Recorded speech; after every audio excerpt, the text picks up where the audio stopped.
Yeah, that's a list of people. Yeah, that's what I thought.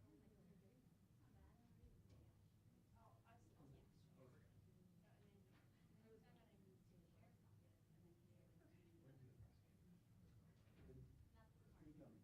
This is gonna be a tremendous help. Thank you. Yeah.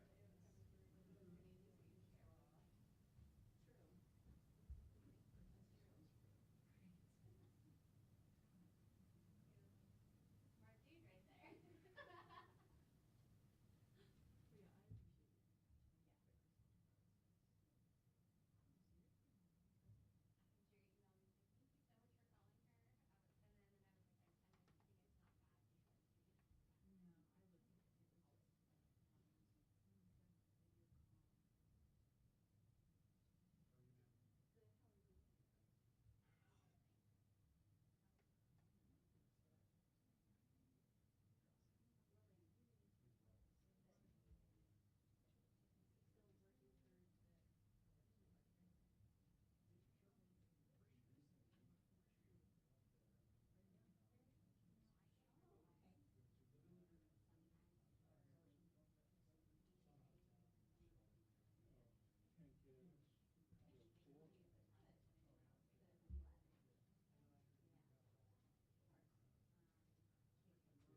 afternoon, everyone. My name is Kate Singh, Chief Communications Officer for the 4th Judicial District Attorney's Office.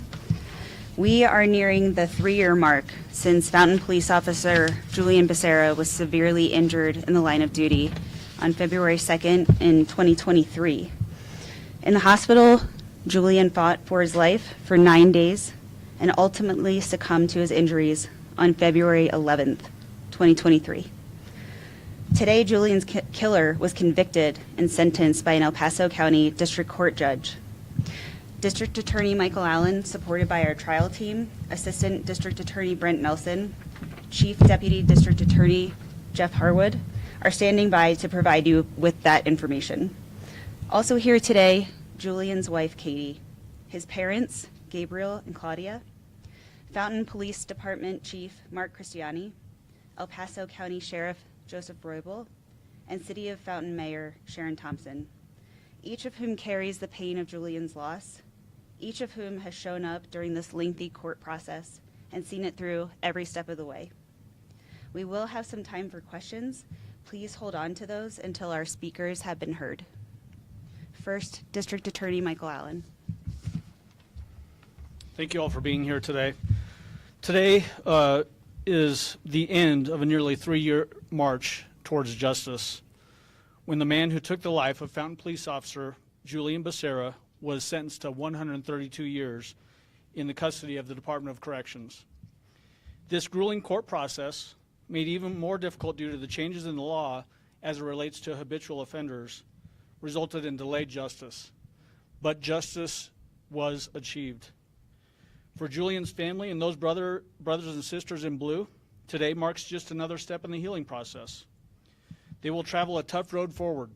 It will be filled with anger, frustration, pain, but it will also be filled with happy memories and profound love. Love for a husband, a father, a brother, uncle, and son who was taken much too soon at the hands of a violent repeat offender. While we know nothing about this case will bring Julian back, he will be forever remembered in our hearts. Julian Becerra, like so many other officers across this great country, dedicated his life towards standing for something much bigger than himself. He willingly placed himself in the path of danger so that all of us can live in peace and without worry. Men and women in blue, at the start of each shift, put on their uniforms, fasten their duty belts, and straighten their badges. They then kiss their families goodbye, never knowing if that shift will be their last. Despite the danger, they stand face to face with evildoers, willing to lay their lives on the line to stop the madness. This case, here in Colorado, also stands for an unfortunate reality.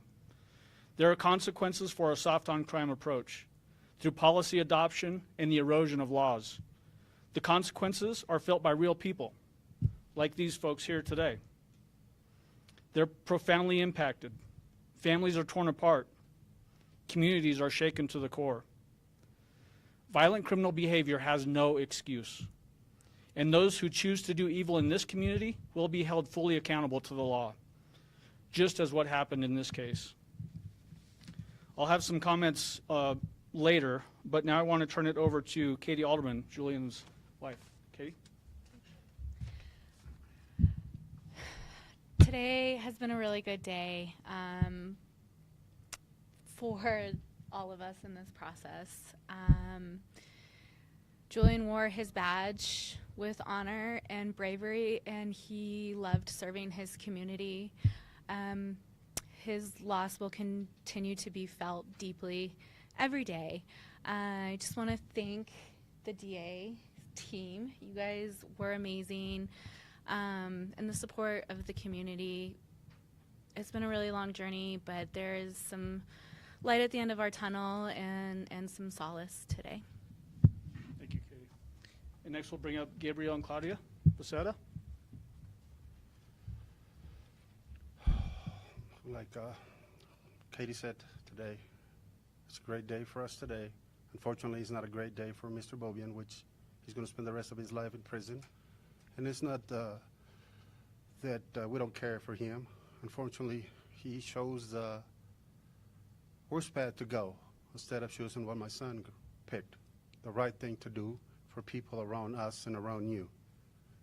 And, God help him to be a better person in prison, help other prisoners before they get out, and show him that it's nothing good coming out of what bad things do. It's really hard to understand that, but, like I said, we're happy.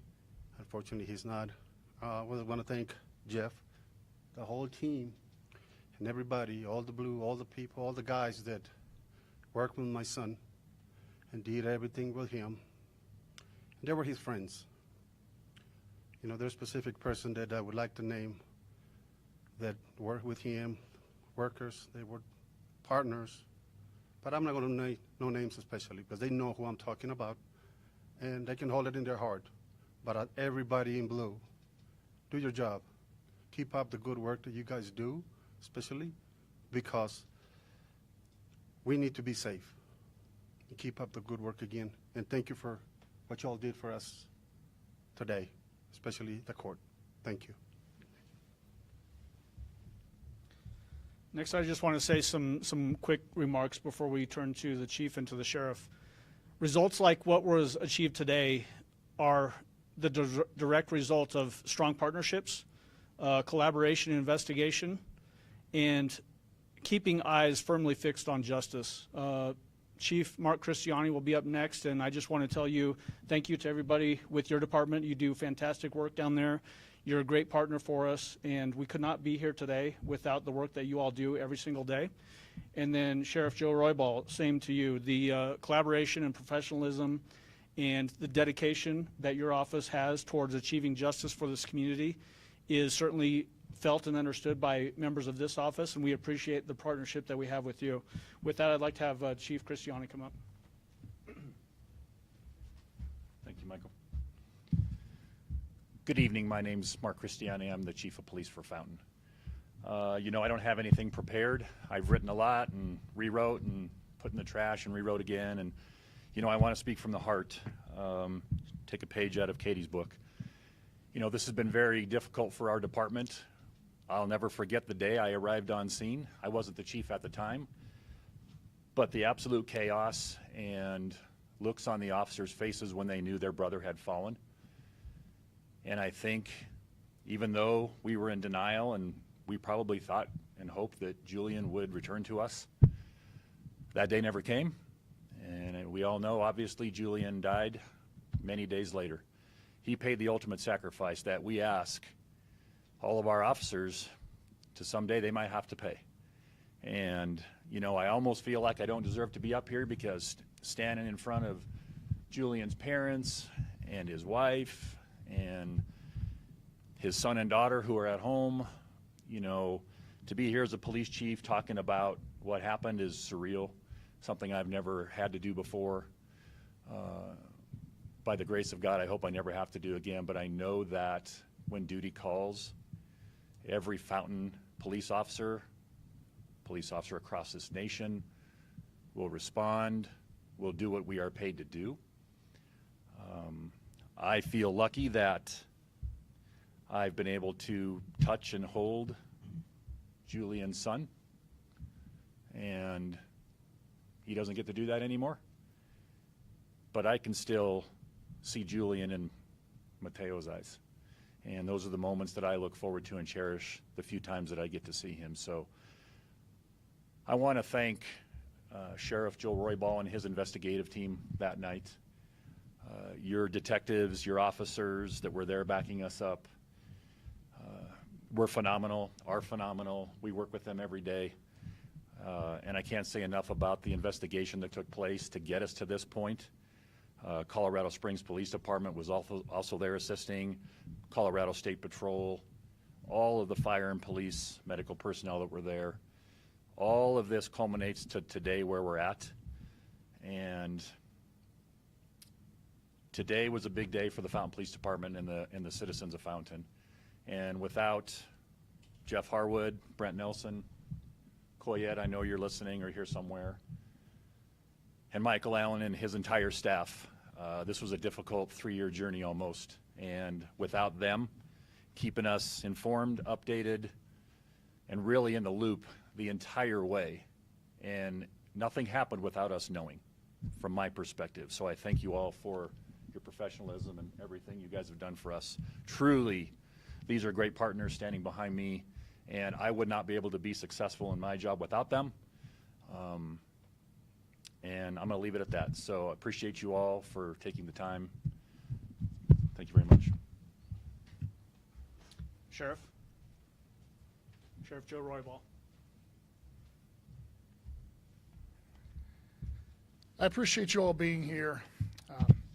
I do have a statement prepared, but I'm going to keep it folded. Today is a day where the culmination of a lot of hard work, many hours from investigators, patrolmen, multiple agencies, my detectives, Fountain PD, State Patrol, that worked tirelessly, not just because Officer Becerra was one of ours, he was a victim. And I hope this afternoon we have legislatures watching, stare in the face of the victims that remain here, that have to move on with their lives, carry on without their loved one. The partnership with the DA's office, District Attorney Michael Allen, I think said it best. Every day, every shift, the men and women in law enforcement that swear to uphold the law and protect our community kiss their loved ones goodbye. This is the harsh reality they face, and we are blessed to live in El Paso County, where our community supports our law enforcement. That's why they go out there, knowing the dangers they face, knowing the frustrations that the legislature holds against us, tying our hands with our ability to do our jobs, holding criminals not accountable for what they do, holding police accountable, and restricting our ability to fight crime and keep you all safe. And they face those frustrations daily. They face those risks and those dangers, and they gladly and proudly don the uniform, don the badge to keep you all safe.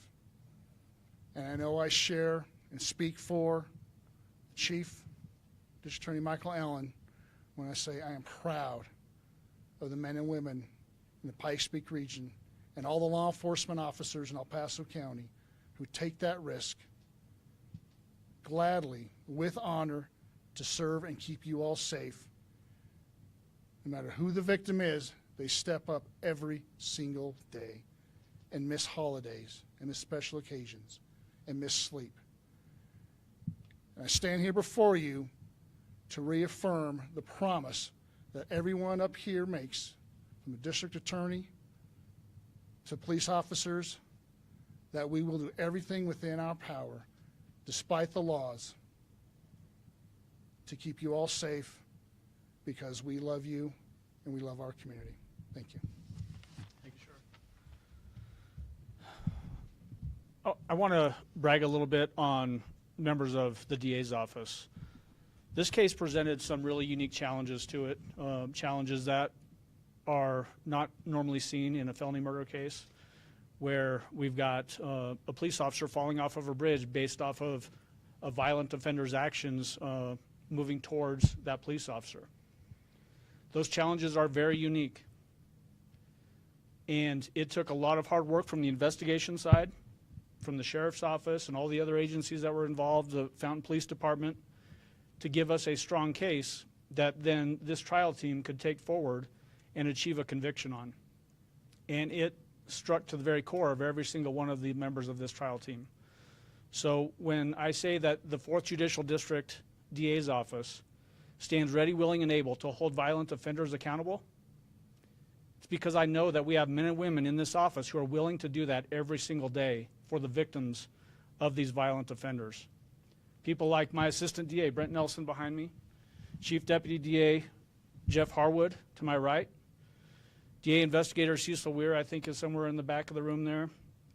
All of the support staff, Kim Danluck, Koyette Hansen, Ariel Rubosh, and everybody else on every single case that we have in this office is ready, willing, and able to take on the toughest of tough cases. And we do it proudly, and we do it because this community demands it and deserves the the ultimate justice that we can achieve through the court system. So I just wanted to finish on that, and thank you to the team and to Brent and Jeff especially for putting in the hard work and the hours that they had to put in to achieve a 132-year prison sentence on a difficult case like this one presented to us. And that's all I've got. If anybody has any questions, yeah. There were two counts in there that ran concurrently compared to consecutively. Can you kind of explain what went on to lead to that? I think you mentioned it. Yeah, so the question is, there were a couple of counts that ran concurrent as opposed to consecutively, and basically the result of that is that if the elements of certain crimes are the same or are part of the same elements of another crime, then the court is required to run them concurrently, and so that's how that happened. Yep. Any other questions? Not seeing any other questions. I want to thank you again for being here today, for being here to remember Officer Julian Becerra. He is the reason why we're standing here today, to talk about the justice that was achieved by this trial team and by the investigation, and to remember going forward, Katie and Gabriel and Claudia and everybody that loved Julian Becerra and will continue to love him into the future. So thank you again for remembering Julian and being here for him today. Thank you. Thanks, everyone. I don't anticipate any further updates, but if you have any questions, please feel free to reach out to me. Thank you.